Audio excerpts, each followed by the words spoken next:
Ladies and gentlemen, welcome to the Tim Dillion Show. That's not right. Why am I doing that? Hold on. Let me try again. Ladies and... Still not... How do I start my own podcast? Let me remember. Hold on. Let me find it. Hello, my name is Kyle Roderick Ridley, and welcome to Rose-Colored Classist. It's like the Tim Dillion Show, if the host wasn't built like a bunch of froyo. Oh no, calling him fat. Why am I doing that? Let me try again. Welcome to Rose-Colored Classist. It's like the Tim Dillion Show, if the host didn't surround himself with twinks he wanted to blow. Oh no, he's a homo. All right, we did it. Fuck, why did I do that? Holy shit. Yeah, this is episode 32 of Rose-Colored Classist, and why am I attacking Tim Dillion up top? I'll be honest, I listened to his show last week, and man, we are the same guy doing the same thing. Oh fuck, he's just, yeah, I mean, we did the same little clip of Bernie Sanders and RFK, and man, we had the same point of view, except his was funny. Not sure what I was doing with it. Not sure if I really understood it. But yeah, man, no, really, turn this off. Put on Tim Dillion Show. It's the same. It's the same thing. We're the same guy. I'm just straight and fucking fucked up on drugs. Yeah, isn't that better? Isn't that the Tim Dillion we all really want?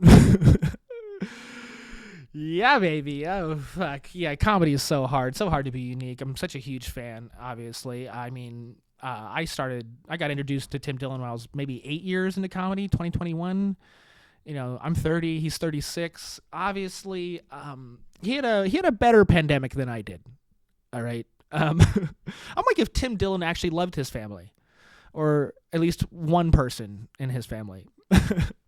No, I will not. No, I will not get famous by roasting my aunt. No, I will not. I will not do that. That's not my path. Maybe my uncle. Who's my uncle? I don't know. My family's a mess too, but I appreciate them. I love family. I'm that guy. And speaking of, let's get into this. It's a bit. It's maybe it's showing how comedy can be a family.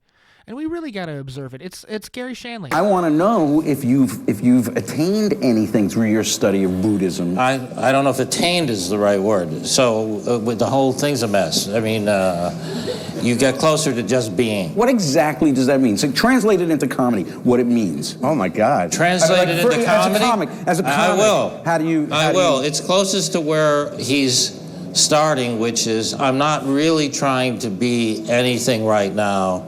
I'm sitting down.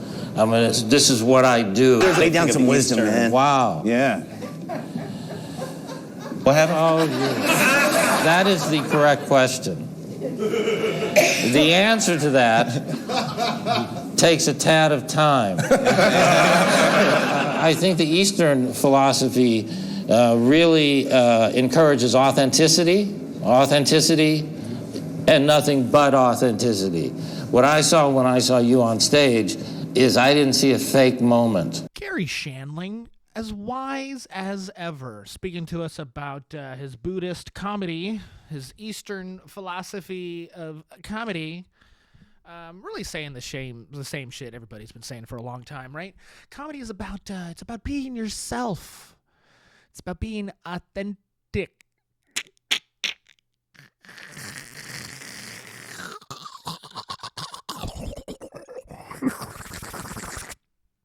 Gotta be yourself.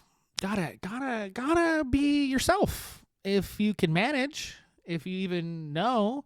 I mean, most comedians are low-key psychopaths. So, I mean, are they even themselves when they are themselves? We're all just trying to fit in. Comedians are a bunch of chameleons, right? Just trying to. No one can see us in the shadow. I'm just gonna be like anybody else, please. At least in our normal lives, right? But of course, on stage, we exude and we reverberate. We show what we're really made of. And isn't it incredible? It kind of sucks for a guy like me who seems to, like, you know, my authentic self is actually like a lot of other fucking people. I am not special. I guess that is one of the biggest problems with that Eastern, you know, of course, Gary Shandling, obviously a super neurotic guy. We've put on Gary before, beautiful comedian, beautiful, wonderful legend of the business. Really getting after something right here. But the issue with it is that, maybe at the end of the day, it kind of takes away from the individual, right? Because everyone's being so authentic. Then what else? What else we have? Everyone's authentically different? Yet to be proven. Yeah, maybe when everyone stops lying all the time, we'll really get it. We'll really understand. Once everybody stops joking, stops with the joking, just be yourself. Why do you gotta be funny? Obviously, I'm kind of talking around the point here. But this is it. I mean, comedians are philosophers, right? The people are really, the only ones left, right? Comedians, we're the only ones left. Our businesses are big, we're rich, we're powerful, we got energy, we have influence. And, the whole idea is that you can really trust us. What for? Not sure why. Don't really know how it happened. It's kind of a lot of this shit, right? Where somehow, comedians are understood to be these, people perfecting the paragon, right? They're trying to really, get into life and see the components, break it all down. My authentic self does not really give a fuck about any of that. Hard for me to say here in the business, trying to really make it. Hard for me to admit that maybe I don't really my authentic self, it doesn't matter to me. I don't. What is it? How is it practical? How's my authentic self practical? It's because you're happier on the inside. Therefore, you have the motivation to really do what you're supposed to do on this green fucking earth. I'm not sure if I'm a believer in that. My authentic self, lazy, tired, so tired. Yeah, whoever I was supposed to be, lost, far away. He's gone. He never really made it. Maybe, there was a spiritual abortion. Okay, when I figured out what life was really about. No, I'm 30. I don't know anything. How old is Tim Dillion? Whatever I'm at that age is when I really keened in on the important parts of life. I do love Gary, and it's really hard to dismiss anything he says. Because when you see someone succeed like this, and then on the back end, right, Gary, does he look good in that? He's dead. That's why we play him. He's dead. That guy's dead. Did he look good in that moment, in that little video we showed? No. Look at the little red, little plump, little bloated. Yeah, I mean, these guys, they get so successful, and then on the back end, they're trying to, philosophize their whole fucking life. I don't want to know where you're at now, Gary. How did you get to there? Talk to me about the megalomania you fucking exuded all through the history of your success. This is what kills me about a lot of these guys. Yeah, and they have a point, right? They have maybe they do understand what the key to happiness is, but they're already successful. They already did it. Already gotten done and did it. Okay? Gary Shandling, millionaire, talking to these boys. Telling them it's about being your authentic self. Yeah, when did you figure that one out? $1 million or $2 million in your bank account, huh? I see videos of Mike Tyson. He goes around, he goes, got to get rid of your ego. Got to get rid of your ego. And I'm like, didn't your ego make you like fucking one of the richest people on planet Earth for a minute? If you weren't spending all your monies on tigers, all your winnings on tigers, you probably could have invested something. I mean, he's got a big weed company right now. The guy's doing great. Still had enough left over. Not sure why he did that fight with Mr. Paul. Of course, a nice 50 mil in your pocket probably don't hurt. Get rid of my ego. I mean, guys, you think what does Tim Dillion have to say about an ego? I don't know. Turn him on. See if he's come back to earth since his rise See if he can, relate to you on that. What is the point of your authentic self? What is it supposed to gain you? I don't know. Supposedly inner peace. Yeah. The only way I'm going to have peace in this life if I get a fucking dollar in my pocket. All right? Ain't no happiness for me without money, okay? It's beautiful and wonderful to talk about. And I had something about the Eastern philosophy and Tim Dillion being from the East Coast. I had something. Where is this? This is I use a notebook for this podcast. Isn't that embarrassing? Isn't that pathetic? I should just put on the teleprompter like Tim does. Wouldn't it be awesome to go into this podcast? There's a teleprompter here. What the fuck? I actually own a little teleprompter, but I need a working iPad with it. If someone wants to donate an iPad to help the production of the podcast, I'll write out this whole thing. This podcast will stop being bad, and I will read off a teleprompter. You guys, sounds really exciting. Yeah, Tim, you're on a teleprompter? How did you pull that one off? You really convinced us. This was all coming off the top. But no, we write. Everybody writes. Everybody's trying so hard. Gosh, your authentic self out here. I mean, does he want to work? Does he actually want to do all this stuff I think I need to? Yeah, man. It's a tough bill out here. I'm like not even, I'm not sure what my authentic self can really get me in this life. Truth be told. I mean, a persona, a personality, an act. I like the idea of an act. I'm a comedian. I'm supposed to have an act. Maybe all the comedy isn't exactly, perfectly me. This is probably what I need to do. This guy, not that interesting. Not that smart, really. Not that cool. Kind of boring. Kind of just cool with being a normie. I worked as a janitor for 8 years. I did it because I had great hours. I had the perfect hours to learn how to do stand-up. And yeah, I did a lot of stand-up, and I think I'm pretty good sometimes. Don't watch his show. Don't come live. I have no tickets to sell. What are you even asking about? Come see me at the Hollywood Improv open mic. No, I'm producing some big shows. I really am. You'll hear about them. Just look on Ken Flores' Instagram page, and you'll find all the shows that I'm going to be on in the future. I actually took oh my gosh, why am I doing this? Yeah, dead comics. This is what really gets me. No one do this. I don't want to attack Ken Flores. He was the most likable person on earth. I met him twice. He obviously looked worse than Gary Shandling did in this video. 312 Instagram followers is floating in the wind. Who's gonna get him? Holy shit! Why did I say that? I wonder what is gonna happen to his content. Who's gonna make money off of Ken Flores' content? Huh? So you're gonna be like a Jimi Hendrix situation where some agent's gonna profiteer? Better not be that. Better go to his family. I'm excited for the benefit.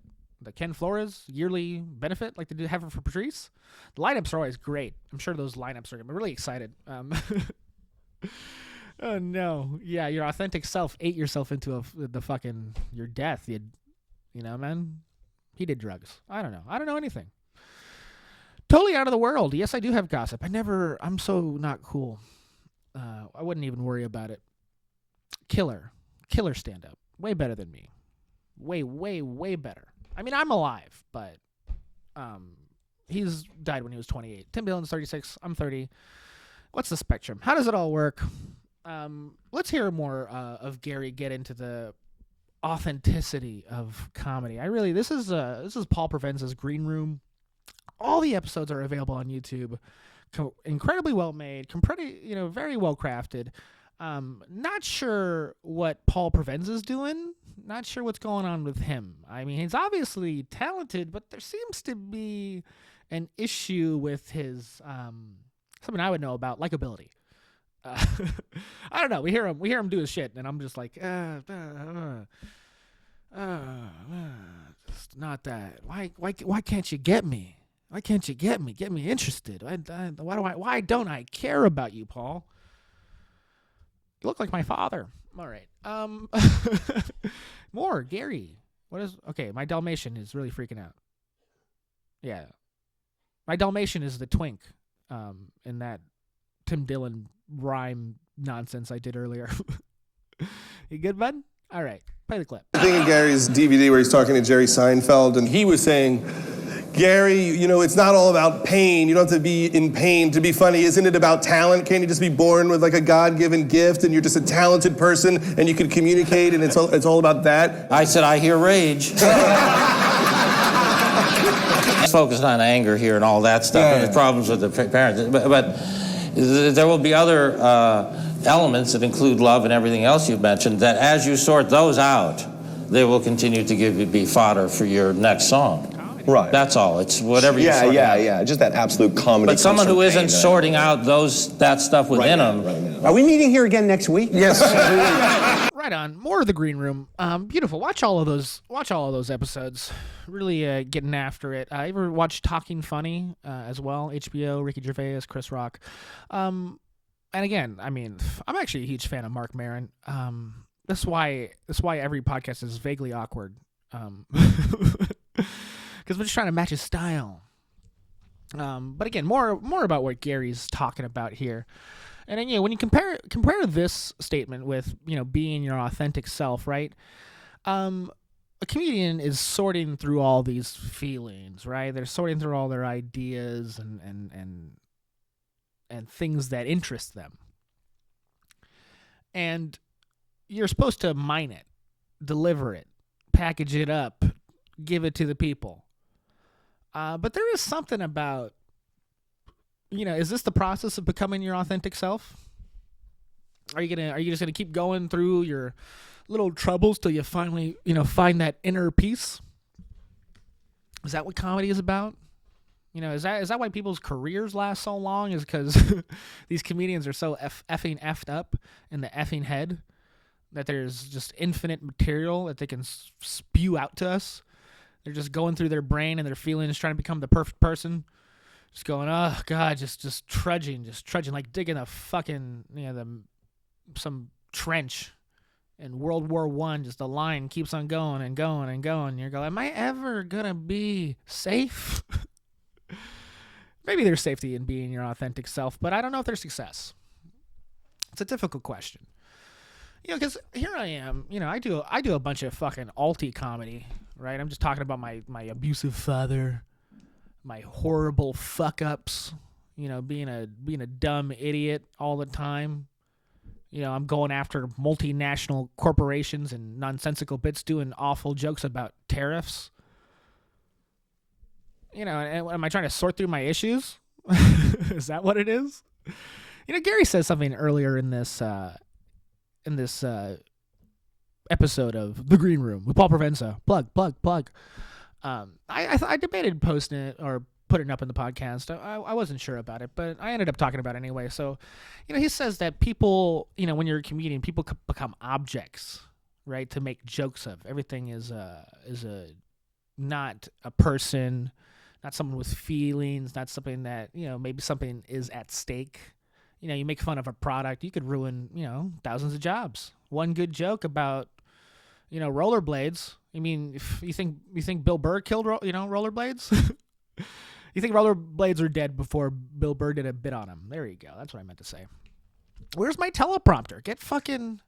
Dalmatian is lazy, only licking his ass. Just like Tim Dillion. Okay, fuck. What was I talking about? Producer. There's a lot at stake when you do a joke. And maybe, we're not always considering it. I mean, your reputation is always on the line, right? Are you a good joke teller or a bad joke teller? Am I, I do a joke about, tariffs. And this is, I think it's funny. I haven't put it on the internet yet. Oh, no. Seems to be responding well with the crowds. But am I, maybe my opinion is problematic. Maybe I'm actually fighting something here. Is my authentic self somebody who wants to fight the government?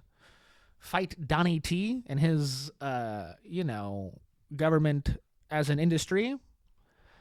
It's an emotional battle for sure. Caring about the government, trying to get myself fucking into it. I know it's important.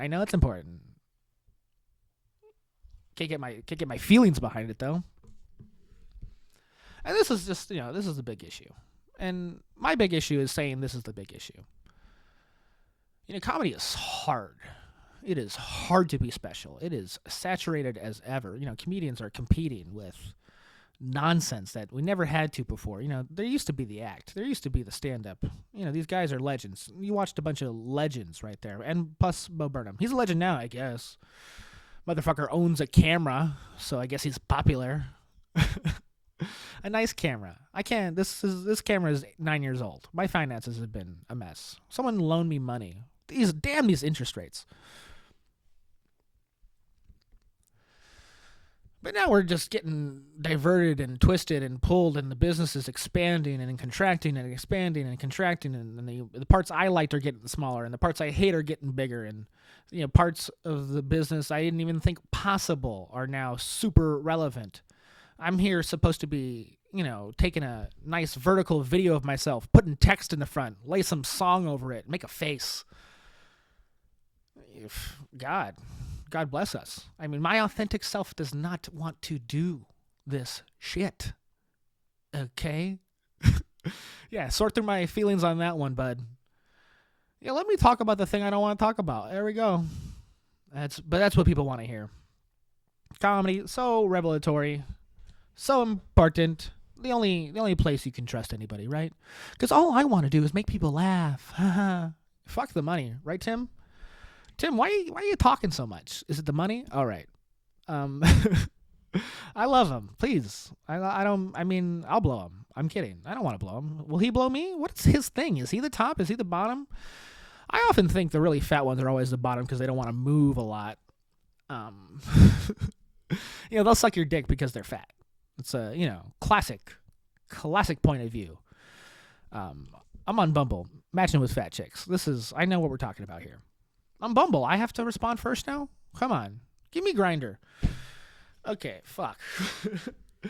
I wasted a lot of time up top talking about comedy and the authentic self and this particular business because these next segments are going to be about aliens, and doesn't that just ruin it all? Why am I even wasting my time telling jokes? Aliens are real.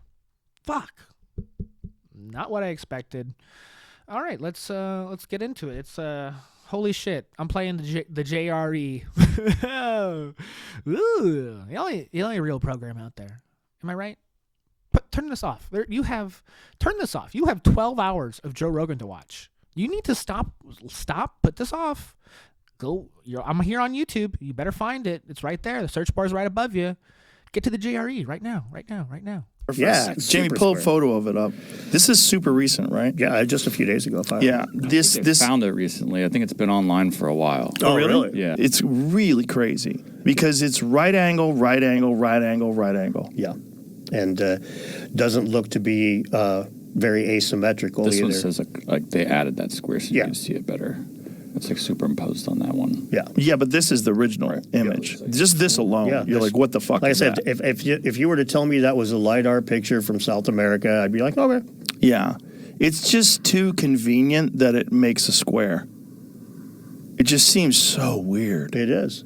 And then there's another image that goes along with this that's even more bizarre. Maybe not even more bizarre. The Cydonia face? I guess, and it's right by the square. What? Really? Wow. I guess, right? Is that what that's saying? I don't know. Yeah. Oh my God! It says the giant square structure, just a short hike from the legendary face on Mars. Holy shit! That's crazy. How do they miss that? Aliens are real. Fuck everything. What have we been doing? Oh no. I'm here with a video camera, and I should be investigating aliens. What am I? I'm wasting my time, wasting my life. Nothing has any particular meaning anymore, right? With aliens being real, with aliens being on Mars of all places, who would have expected that? Yeah, that's actually a square of a Mayan temple up on Mars. I don't know if you can tell. It's like if a Mayan temple got hit with an asteroid. Aliens, so stupidly real. Why am I talking about aliens at this moment? Because this is it, right? This is the most important topic. Government corruption. It involves it all. But first, I want to get to the important part about what aliens mean in your life, your personal life. Now, when you talk about, finding inner peace, getting into the spiritualness of the person that you are. If you think aliens are real, really troubling, actually. Maybe you shouldn't be doing that at all. Gosh, anyone listen to Weaponized? I think I've plugged the podcast before. Incredible program. Talking about, real guys who know real stuff, talking about the issue. And one of their big points is, and they're always talking about it, is that, the fact of aliens being real kind of throws religion into the wind. Bury it underground, make it live there for 12,000 years. Am I right? Go Becky Teppy down in the earth. Yeah, I mean, did Jesus walk on water, or was he a unidentified submersible phenomenon? Yeah, this is the tough point. We have all these wonderful thoughts and ideas about, how our inner lives should be, what it means to be human. But if aliens have been on Mars, if they've been on Earth, if they've been visiting us for fucking, as long as, humankind has been a thing, this is fuck it. Fuck it. Doesn't even matter. God's not real. I am not saying that aliens are God, okay? I know that it's where a lot of people take it. I mean, I know, God, aliens are not angels and demons, and I'm not Tucker Carlson, and I don't have frozen food money hidden in my fucking studio right now, all right? I'm not, believing in God as a fucking 35 million fucking air, believing in miracles all the time. I'm not saying that. What I am saying is that aliens are involved in human evolution, and we are souls for them to mine. We are quantum beings, and there's an energy within us that is used as fuel for alien creatures, and that's why I'm saying that all our religious stories are plants by aliens, that the aliens told us to write stories that were lies to confuse us so we could become better energy sources. My name is Bob Lazar. No, I'm sorry. My name is Robert Paulson. I don't know. I feel like I should be in a cult every time I talk about aliens. I feel like there should be some big we should have our own little square on Mars. Am I right? Yeah, it's a troubling notion that we're living in. I mean, this clip is pretty out of context. I hope that any of my listeners are, alien freaks, super into it. They know who David Grush is. They know what fucking Arrow is about. And they know about current Arrow, not 2 years ago Arrow, now Arrow.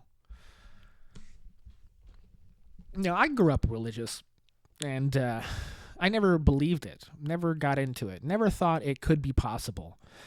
But then you say interdimensional aliens, and I'm all on board. I am. I'm like, that makes way more sense. Way more sense.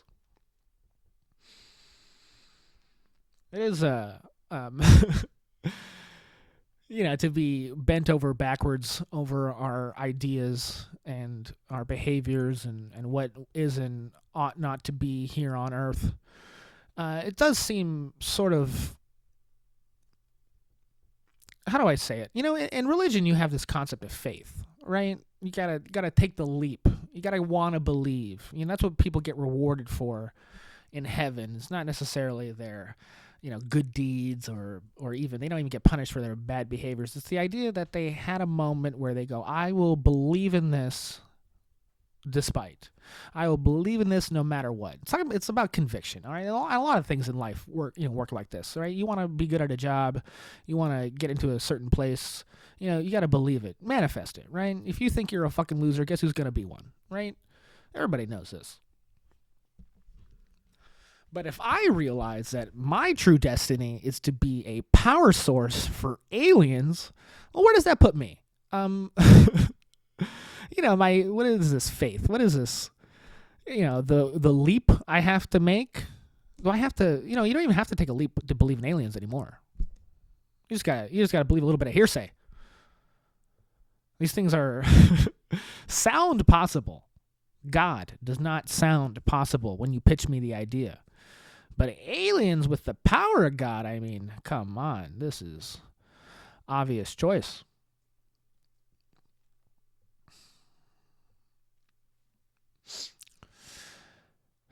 Yeah, sorry. I'm just sad that God's not real. I'm just sad God's not real and aliens are. All right? I mean, they got faces and structures on Mars. Game over. Game over. Give up. Catholic Church, give up. Wow, my dog really hit the camera. Is that possible? You need to go. You need to go. Go. I said go.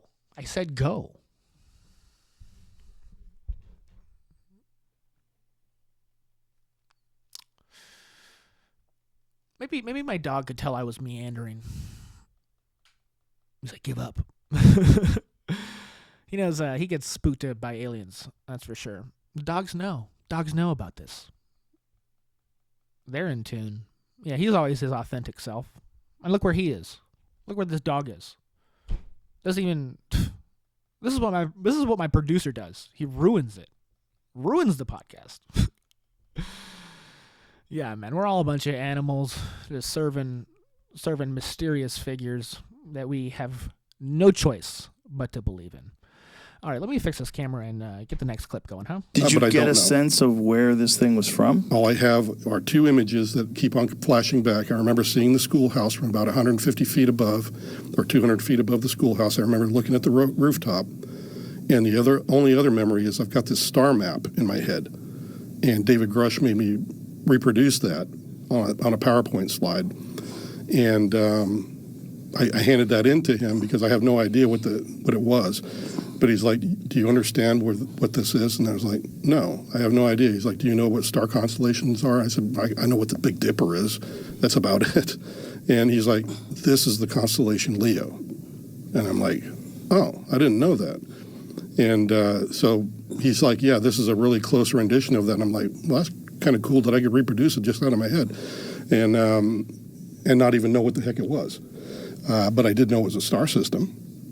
And for some reason, you just felt compelled to draw this particular star system? Well, just after David Grush asked me to, yes. And was there a specific planet in that star system? Yeah, the red star, that's kind of like, there's a part of the Leo system that has like this very sharp turn into it. I guess it looks like a nose or part of a triangle. And at the tip of that is the red star, and it's reticuli, I think. But anyway, that one seemed Wasn't that what they always say about aliens, Zeta Reticuli? Yeah. No. And that's when they started saying, okay, well, we're going to do some more vetting. And within about a month or so, they were bringing me to Congress, and everything else happened after that. Now look at this guy being real authentic, right? This is a man who is abducted by aliens. Got him. This guy. This is what they wanted. This is what the aliens want. Look at him, that little bulbous creature. They abducted him, and then the government abducted him.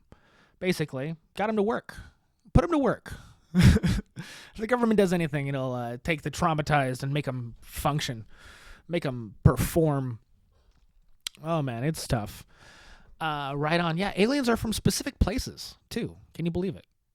Yeah, they're from Mars. They're from the fucking Zeta Reticuli, whatever the goddamn planet solar system this guy said. We are in trouble. We are in trouble. They're like introducing themselves like you met them at a fucking tourist destination. Like you had a bar in some beach town. You're on the Jersey Shore. The alien's like, hey, I'm from Reticuli. I don't know if you heard about it. Pretty cool. It's a pretty cool place. I don't know. You been? No? Yeah. Gosh. Our own internal meaning with the fact of aliens is in deep doubt.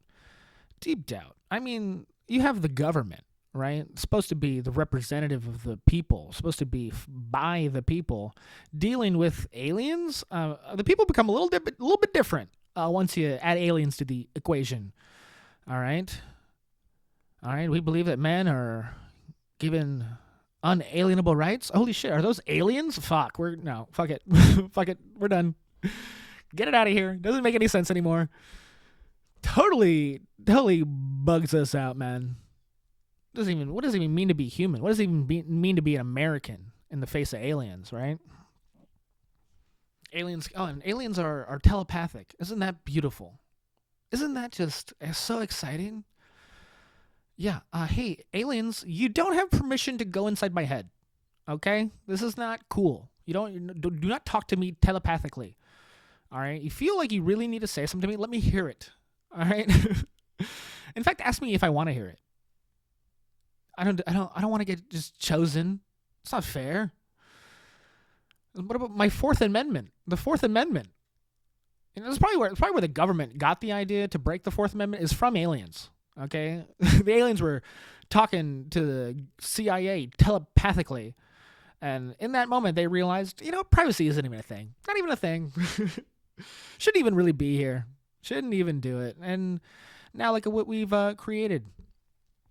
Yeah, man, we have all this beautiful technology given to us by aliens, right? Fiber optics and nanotechnology, chip this, chip that, computing power, knowledge of metals and alloys and elements we couldn't even think possible. And then, you see all these amazing technological advances, we make as human beings.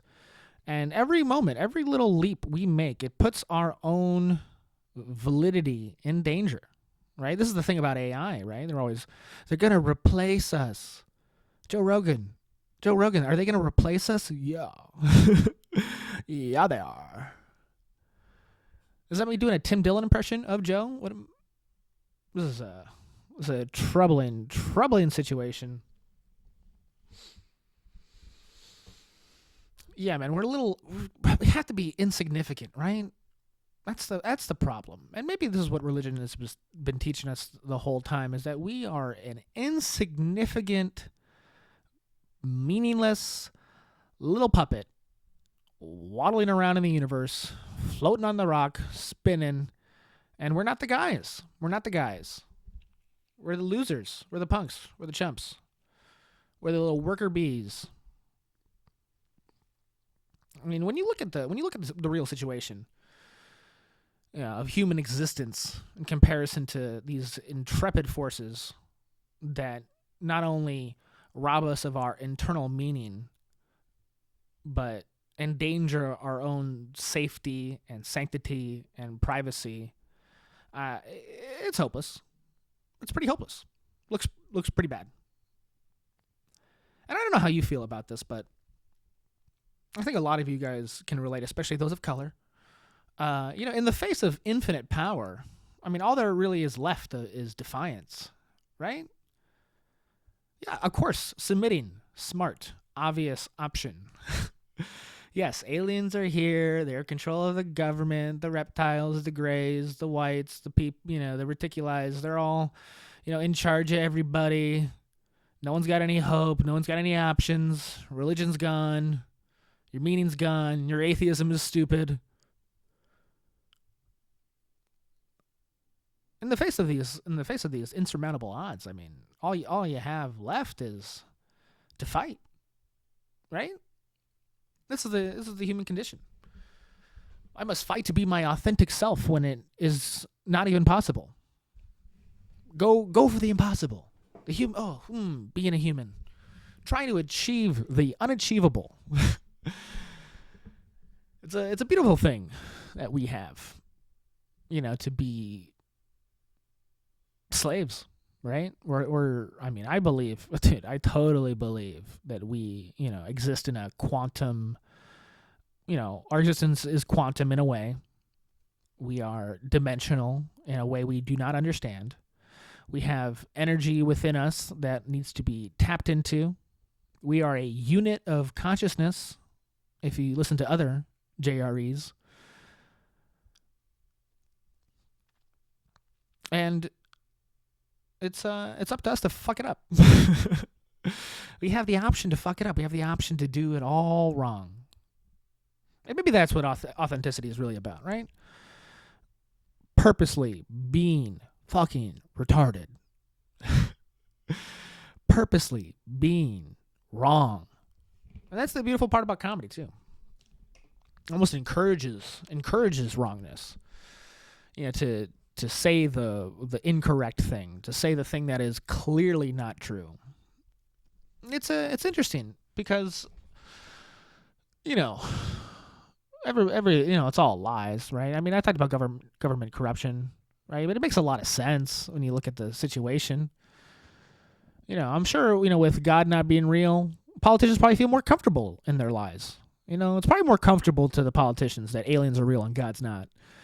Because when they were lying that they believe in God, I mean, that must have weighed on them a little bit. But now that they know they're for sure lying, most of the time politicians, well, maybe God is real. I mean, I'm going to lie about it, but maybe it is. But now that aliens are here, let's just fall in. Yeah, we gotta have faith. You gotta believe.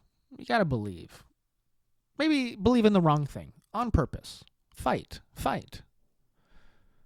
Lie to yourself. Lie to yourself about the situation that you're really in. Maybe the aliens will look kindly on that and actually give you the opportunities you deserve. Because that is an incredible thing to stand in front of infinite power and be willing to be destroyed. To dare. It's dynamite, actually. It's kind of tight. It's kind of badass. And this is what this podcast is about.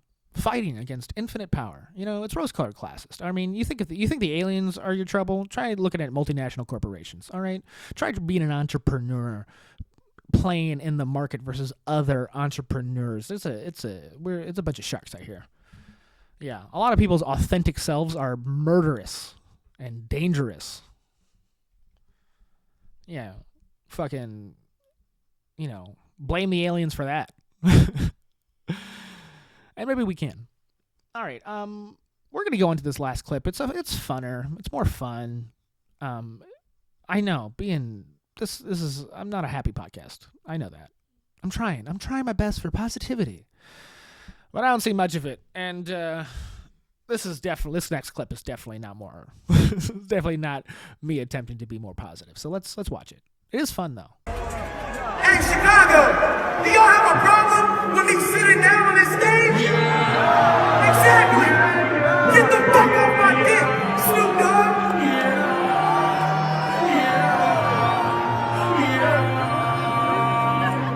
I bought her a chain, I bought her a bag, I made her everything. The only thing that I didn't buy her is a new wedding ring. I told her I must always stay true and never to fuck the team. I know she probably think I'm crazy because I'm always... If USAID was a person, am I right? Did my tax dollars pay for his air tank? What is going on? Is that a disability function? It's a woke concert. Is this what's happening? I'm kidding. Obviously, I'm not gonna attack any of that shit he was talking about. Snoop Dogg. We're not. I'm from California. We like Snoop Dogg over here. What is that? The guy's he's in Chicago. Need more respect around Snoop Dogg. Let Snoop Dogg talk shit about whatever you have going on. And when you're on a couch in front of thousands, maybe he has a point. Right? Yeah, it's horrible. That guy. You like his music? I mean, it was kind of a nice tune, to be honest, right? Sort of jamming, talking about bitches, talking about ladies, talking about how ladies don't love him. I wonder why. So complicated. That is a pretty recent video. This guy is kind of successful right now. Got a nice payday a couple times. And then I'm talking about it because it's a little odd. It's a little odd, right? This 500-pound behemoth. People buying tickets for him. Maybe it's a little odd. Am I wrong in that? it's at least something we should talk about. Especially, when society has lost all meaning and we're in a hopeless situation and we have no idea what we're going to do. It does seem lately, at least, people seem to be celebrating those who may not have long on this earth. Right? You see it a lot. You see a lot of this, especially in comedy now. I mean, I love every disabled comedian. I love every single one. I laugh. And yes, I am laughing at them most of the time, but they're good. They're talented. That guy's talented. That monster is talented. All right. But because they may not be around forever, it does kind of simplify that whole celebrity relationship, right? Everyone wants their 15 minutes of fame. Let's just say that.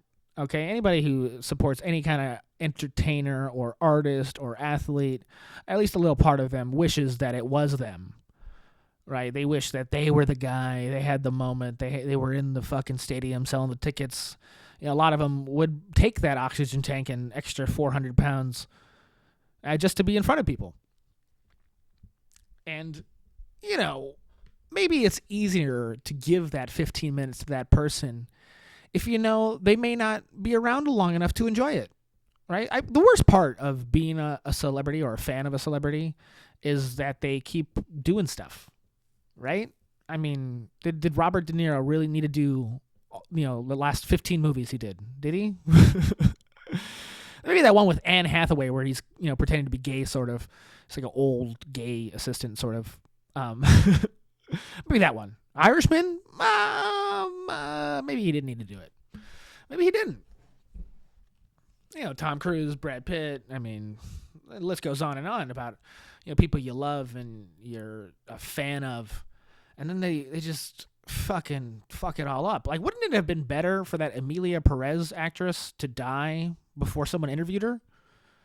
Right? Wouldn't that have been better? Right? I mean, based off of the movie that I didn't watch, I imagine that they are not a incredible actor, but they were good for the role, and they had the time, they had the minutes, they were there. But now look at them.